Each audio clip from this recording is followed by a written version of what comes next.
Assalamualaikum warahmatullahi wabarakatuh. Baiklah, kita kembali ke video pembelajaran lagi, di mana video pembelajaran ini mengenai tentang penerapan ilmu geografi dalam aspek lingkungan. Yang pertama, kita harus tahu apa itu lingkungan. Lingkungan adalah dipahami sebagai keseluruhan kondisi fisik dan biotik yang ada di sekitar manusia. Ini mencakup 4 lapisan utama, yaitu yang pertama ada atmosfer, biosfer, litosfer, dan hidrosfer. Atmosfer ini adalah lapisan udara, biosfer ini adalah lapisan kehidupan yang mana tumbuhan, hewan, dan manusia hidup. Litosfer adalah lapisan permukaan bumi dan tanah dan batuan, dan hidrosfer adalah lapisan air berupa laut, sungai, danau, dan air tanah. Keempat komponen ini tersebut saling mempengaruhi. Geografi memandang lingkungan sebagai ruang hidup yang menjadi tempat manusia beraktivitas, sekaligus sistem yang memberikan sumber daya.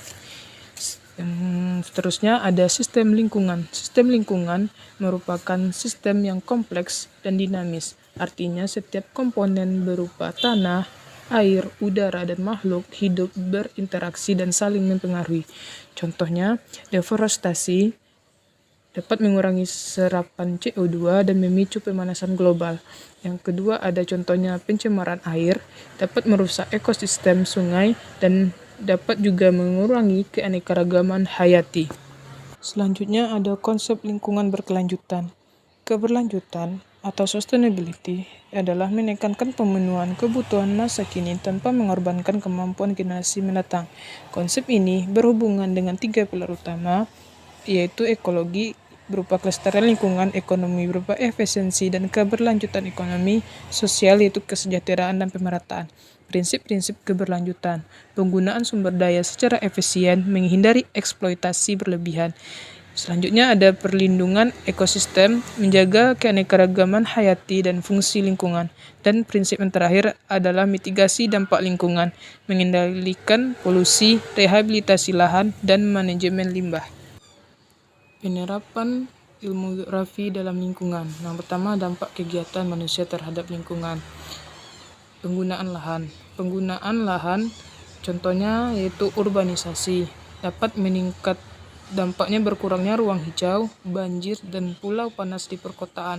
Deforestasi dampaknya hilangnya habitat suatu makhluk, erosi tanah, dan perubahan iklim mikro.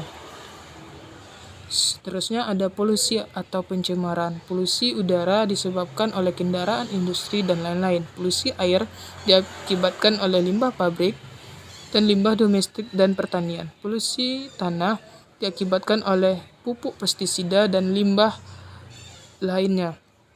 Perubahan iklim. Geografi mempelajari emisi gas rumah kaca, peningkatan suhu global, perubahan pola hujan, dan kenaikan permukaan laut. Setelah dampak, kita membahas tentang pengelolaan sumber daya alam, yaitu yang pertama pengelolaan air. Dapat meliputi konservasi air, irigasi efisien, pengolahan air limbah, dan perlindungan daerah tangkapan air. Yang kedua pengelolaan tanah, yaitu pertanian berkelanjutan, rotasi tanaman, dan penanaman kembali atau revegetasi, dan pengendalian erosi. Dan pengelolaan hutan dapat meliputi konservasi hutan, reboisasi, serta pengawasan penebangan liar. Penerapan prinsip geografi dalam pengelolaan lingkungan, analisis spasial, yaitu memantau polusi, menganalisis perubahan tutupan lahan, dan memetakan kerawanan bencana. Yang kedua ada perencanaan lingkungan. Contoh penerapannya dengan tata ruang kota, penentuan kawasan lindung, zonasi industri dan permukiman, dan pengembangan kota hijau. Selanjutnya pemodelan lingkungan dapat dilakukan dengan simulasi banjir, proyek polusi udara, dan perubahan garis pantai akibat kenaikan permukaan laut. Yang terakhir tentang pelestarian dan konservasi lingkungan. Yang pertama ada konservasi biodiversitas yang melindungi spesies dan habitat melalui satu pembatasan perburuan, rehabilitasi habitat, dan penelitian dan pemetaan keanekaragaman hayati. Yang seterusnya ada zona perlindungan, ini mencakup Taman Nasional, Cagar Alam, Hutan Lindung, dan Suaka Marga Satwa. Dan yang terakhir ada restorasi ekosistem, yaitu upaya memulihkan lingkungan yang rusak. Misalnya rehabilitasi mangrove, reklamasi lahan bekas tambang, dan penataan kembali daerah aliran sungai. Itu merupakan penerapan ilmu geografi dalam aspek lingkungan.